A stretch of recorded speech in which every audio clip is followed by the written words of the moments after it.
Você já sentiu um anime novo acender uma memória antiga? Jujutsu Kaisen faz isso, porque ele pode ser o herdeiro espiritual de Yu Yu Hakusho. Quando você enxergar a conexão, você nunca mais vê essas duas obras do mesmo jeito. Prepare-se, porque o que vamos discutir vai mudar a forma como você vê essas duas obras para sempre. E talvez até um pouco como você vê o mundo. Vamos começar pelo coração pulsante de qualquer história, o protagonista. Em Yu Yu Hakusho, temos Yusuke Urameshi, um delinquente, um brigão de rua, com uma reputação que o precede, mas no fundo um coração que, apesar de tudo, era puro. Ele morre salvando uma criança, e é assim que seu mundo vira de cabeça para baixo. Ele não é o herói perfeito, é cru, impulsivo, mas sua humanidade e lealdade são inegáveis. Quantas vezes somos julgados pela nossa capa, pelas nossas atitudes mais impulsivas, sem que ninguém veja a intenção por trás. Talvez você, como Yusuke, já tenha sido julgado, mas no fundo sabia que faria o certo quando importasse. Agora, olhe para Yuji Tadori, em Jujutsu Kaisen, um atleta comum com uma força física absurda que se joga de cabeça no mundo das maldições para salvar um amigo. E assim, como Yusuke, ele carrega um fardo imenso, o rei das maldições Sukuna, dentro de si. Yuji não é um gênio, não é o mais forte de cara, mas sua empatia e sua vontade de proteger são o que o define. Ele é um herói imperfeito, humano até a medula, que tropeça, sente medo, mas nunca desiste. Você já se sentiu carregando um peso que não pediu, uma responsabilidade que te foi imposta, mas que você aceitou por um bem maior? Como Yuji, talvez você já tenha sentido o peso de uma responsabilidade que foi imposta e a solidão de ter que lidar com ela. Ambos são heróis que não nasceram para a grandeza, mas foram empurrados para ela. Eles não são os príncipes ou escolhidos divinos. São garotos comuns que, por acidente ou sacrifício, se veem no centro de uma batalha sobrenatural. E é essa humanidade, essa imperfeição, que nos conecta a eles de uma forma tão profunda. Eles não são fortes porque não quebram. Eles são fortes porque continuam, mesmo quebrados. Eles são um espelho de nós mesmos, tentando fazer o certo em um mundo que nem sempre é justo. Mas a maior conexão entre eles não está apenas nos heróis, e sim na própria estrutura do mundo que os cerca. Yu Yu Hakusho nos apresenta a uma Tóquio onde demônios e yokais viviam escondidos, e a linha entre o mundo humano e o espiritual era tênue. A ideia de que o perigo espreita nas sombras de uma cidade que conhecemos, em vez de um reino de fantasia distante, era revolucionária para a época.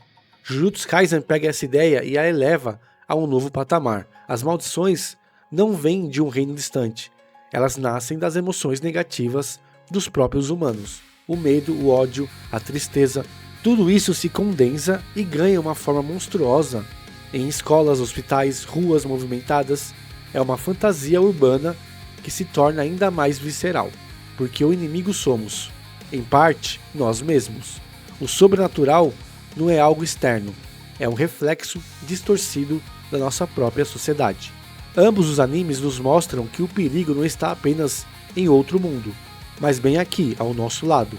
Essa ambientação cria uma tensão constante, uma sensação de que, qualquer momento, o véu pode se rasgar e o horror pode emergir. É um lembrete sombrio de que, mesmo na modernidade, há forças antigas e aterrorizantes que desafiam nossa compreensão, e que talvez o maior monstro seja o que criamos dentro de nós. Em Jujutsu Kaisen, o monstro não mora no inferno, ele mora no que a gente sente e finge que não sente.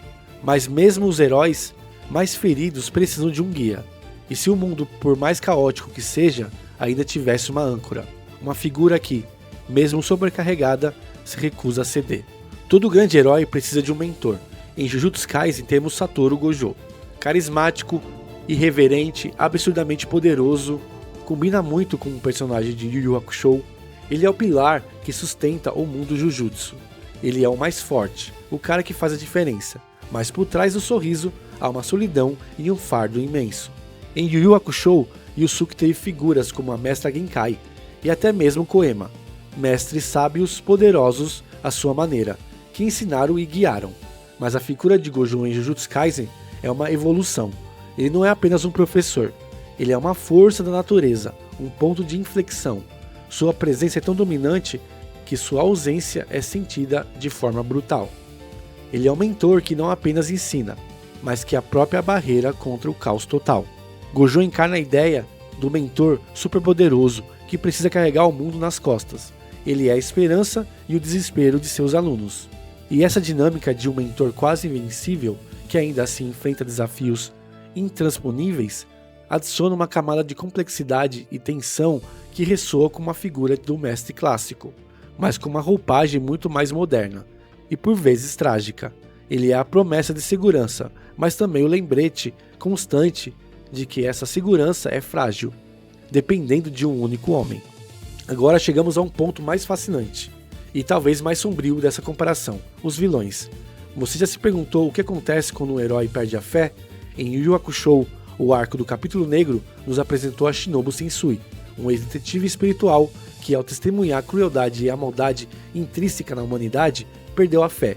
Ele se tornou um vilão com uma filosofia, com uma razão para sua loucura, acreditando que a humanidade não merecia existir. Ele não era apenas mau, ele era quebrado, um espelho distorcido do que Yusuke poderia se tornar. O que nos leva a cruzar a linha entre a justiça e a loucura.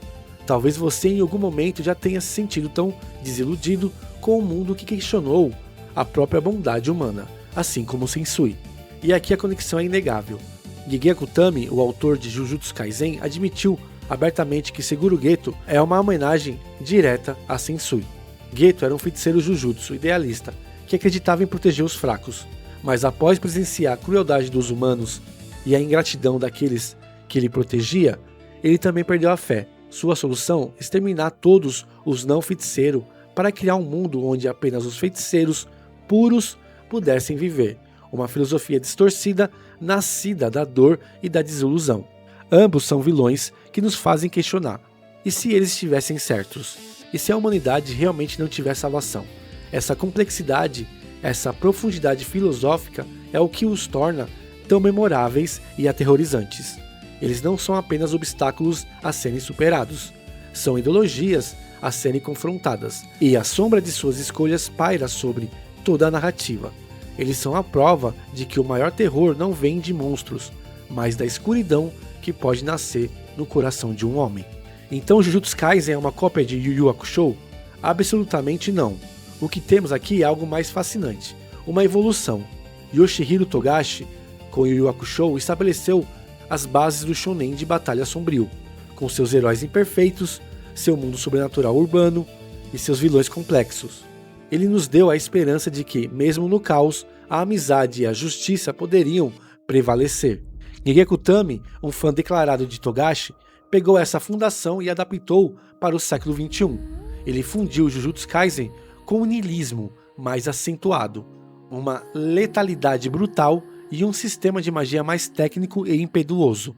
Onde Yu Yu Hakusho tinha um tom de aventura e redenção, Jujutsu Kaisen nos joga em um mundo onde a sobrevivência é uma luta constante, e as vitórias vêm com um custo altíssimo.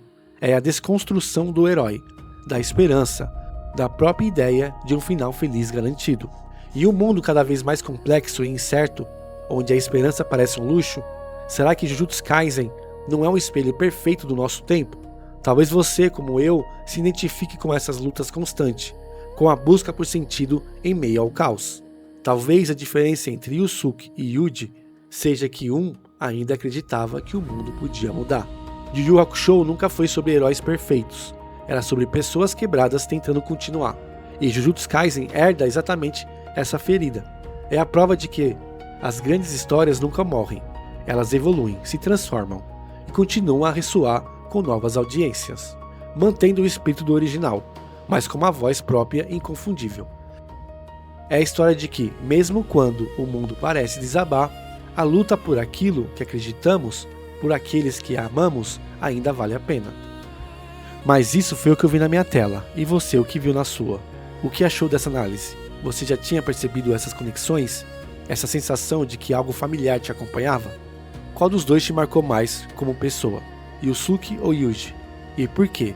Deixe seu comentário aqui embaixo, quero saber a sua opinião. Se você gostou do vídeo, não se esqueça de deixar o seu like, se inscrever no canal e ativar o sininho para não perder as próximas análises profundas como essa. Obrigado por assistir e até a próxima, onde continuaremos a desvendar os segredos por trás das suas histórias favoritas. A verdade está nas entrelinhas, e nós estamos aqui para encontrá-la. E a luta? A luta continua. Até mais.